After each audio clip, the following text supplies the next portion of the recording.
Vai nell'inizio, un io che ma voleva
tuache kuchezea simu. Wengi wakati wa ibada wanachati. Tuheshimu ibada, tujirekebishe, tuheshimu ibada, lakini pia tuendelee kutunza mabenchi yetu vizuri kama tulivyoelekezwa. Tumsifu Yesu Kristo. Basi msikilize matangazo ya Dominika ya 3 ya mwaka A wa Kanisa, Dominika ya Neno la Mungu. Leo ni Dominika ya 3 mwaka A wa Kanisa.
shukrani. Tusikilize maadhimisho ya misa ya swala la familia zetu na kanda. Mtakatifu Tito ataadhimisha saa 4 asubuhi. Mtakatifu Teodosi ataadhimisha saa 10 jioni. Mtakatifu Timotheo ataadhimisha saa 1 asubuhi. Mtakatifu Jacinta Kalistoto ataadhimisha saa 10 jioni.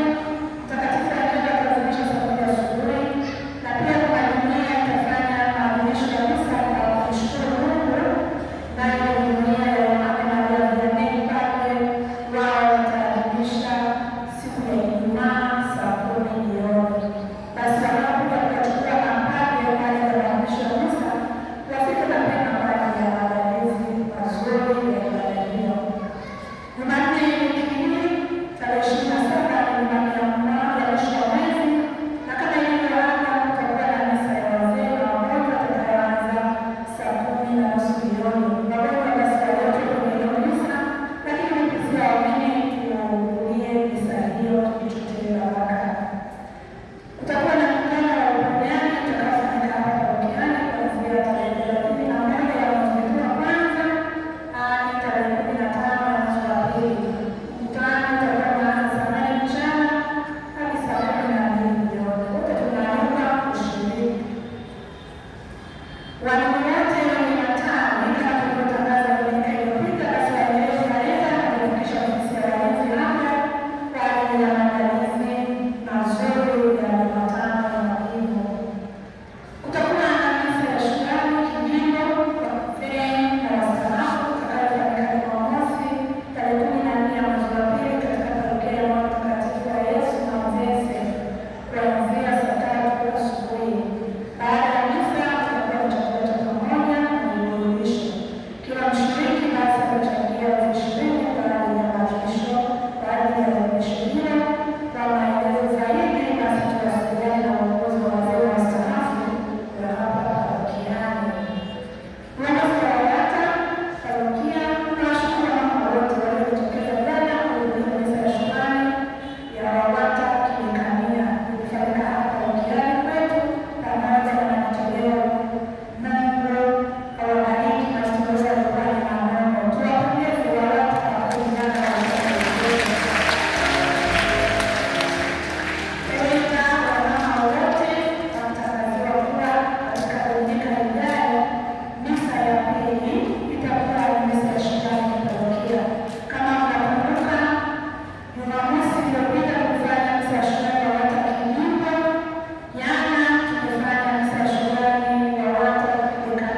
Yaani siku hizi elimu kwa sasa kama msaada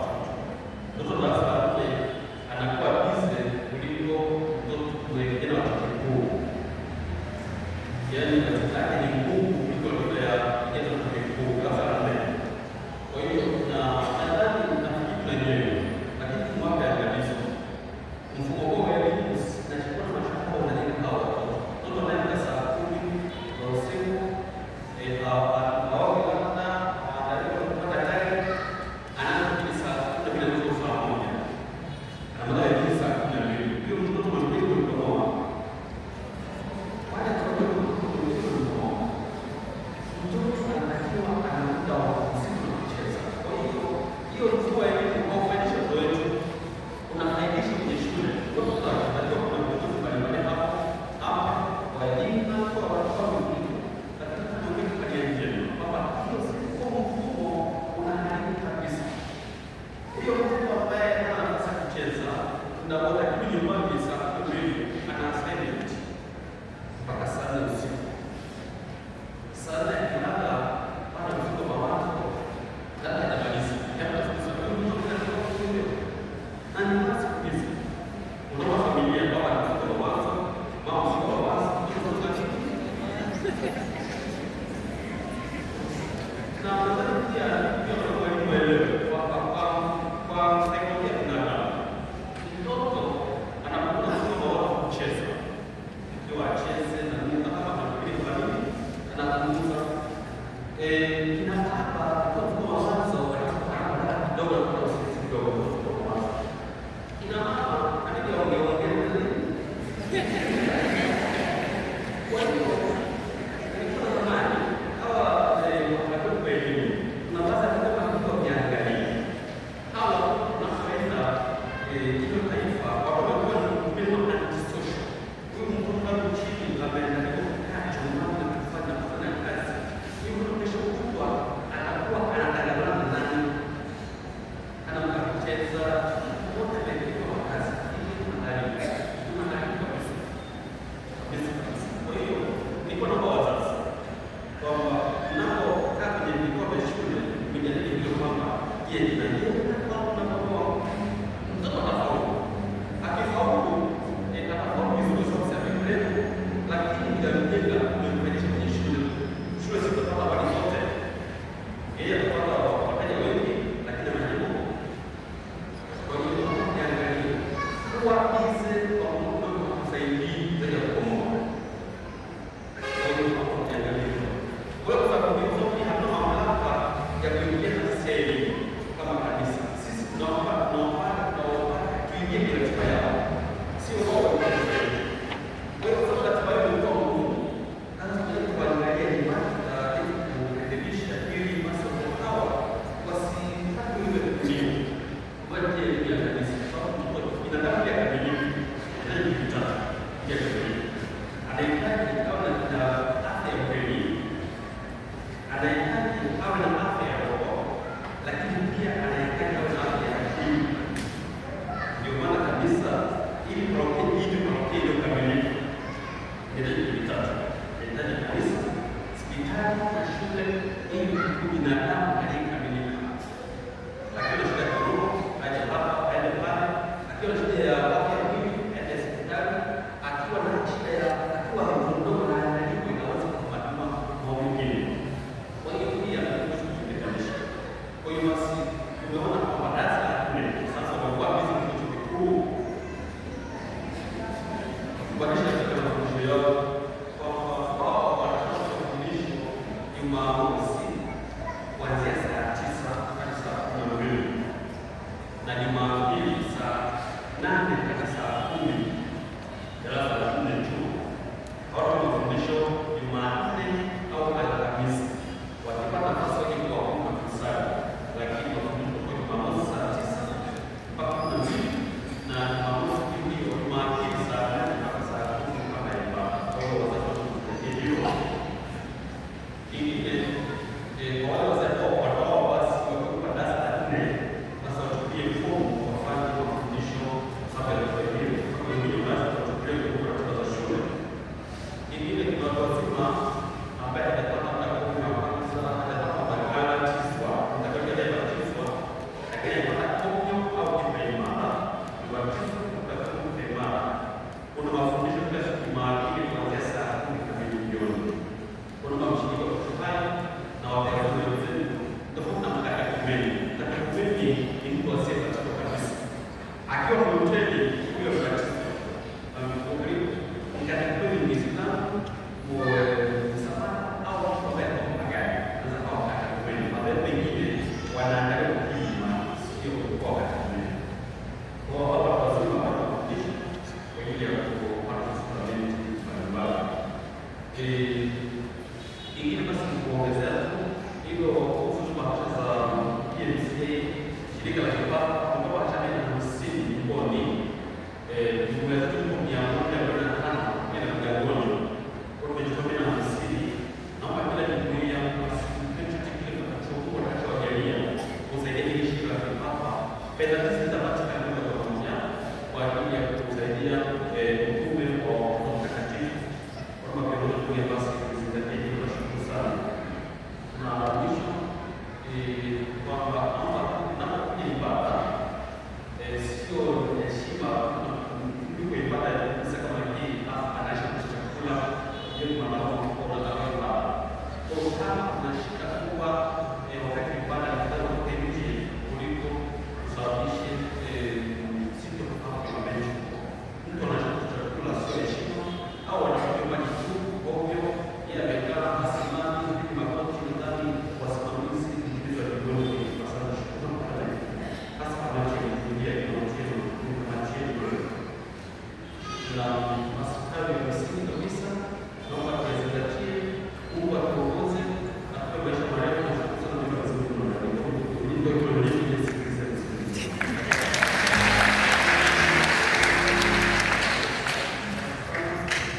Na basi nashukuru Mungu kwa haya yote na tutaomba kwa jana Mungu atubariki sana vizuri na basi kuheshimisha parokia yetu. Kwa mwisho kabisa, kuhusu ibada za wiki. Tunafanya ibada parokia yetu asubuhi saa 12 na saa 10 na jioni saa 12 kwa siku ya Jumatano na Ijumaa saa 12. Nataka kupambana hapo sababu masuala yote ni kwangu. Jumapili kwa hiyo ibada ni ndani ya mauti, inabidi ya ungamo. Jumapili ndio ungamo. Siku za katikati ukija ibada na baraka nyingi, lakini ndipo sio dhambi. Siku za mbele ibada na baraka nyingi, lakini kama unapata nafasi sio dhambi, ni mafundisho. Alhamisi kulingana na mashule ya parokia, nasema kwamba hiyo ni siku ya parokia kwa Mungu na kusali misa takatifu. Kwa hiyo hiyo pia tunalima viongozi wake, lakini sasa tunasema sio dhambi. Lakini pia mwezi kama mshuje tunaimba na familia kwa sababu tunafanya maadhimisho na kufanya misa haiwezekani kusema kwa mkuu baada ya misa, sababu tunafanya kama shauri na siku ya parokia nzima. Jumatano jioni, Jumatano siku ya wao kulipata kwamba mwaka basi hiyo ni Jumatano. Kwa hiyo Jumatano jioni ndio wanalipata baada ya saa 12. Hiyo ni ibada ya kundi. Ibada nini? Wao wenyewe ndio wanalipa, lakini ibada ya kundi. Kwa hiyo ikitokea maswala wanafanya mazungumzo kuhusu labda ya karismatiki ibada hii haiwapani. Wanaweza kanisha zao za kuimba kwa dini, kwa sababu ibada ya kundi, kanisa ya kundi wameomba kwa ajili ya siku. Kwa wao inaonekana wao ibada parokia nzima. Ijumaa ni kwenye muda wa Yesu. Waliomba kwamba wao sheria ya Kristo kwa dini lazima kuhubiri ibada kila Ijumaa. Sasa wao kwa hiyo ndio lazima hawezi kufika saa 12 kasoro mpaka wakaliomba kufanya ibada saa 12 jioni. Kwa hiyo baada ya saa 12 Ijumaa ndio hasa ni kwenda kuja kwa Mtakatifu wa Yesu. Kwa hiyo ndio bali lakini baada ya kundi. Kwa hiyo ukiwa huko na shughuli zako bado ibada hii kubali. Kwa hiyo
pia wanasheria wa jimbo letu la Tanga.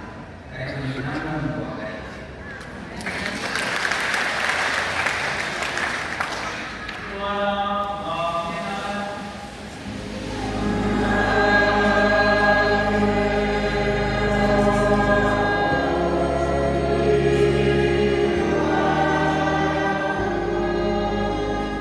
awabariki.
Katikati ya safari yangu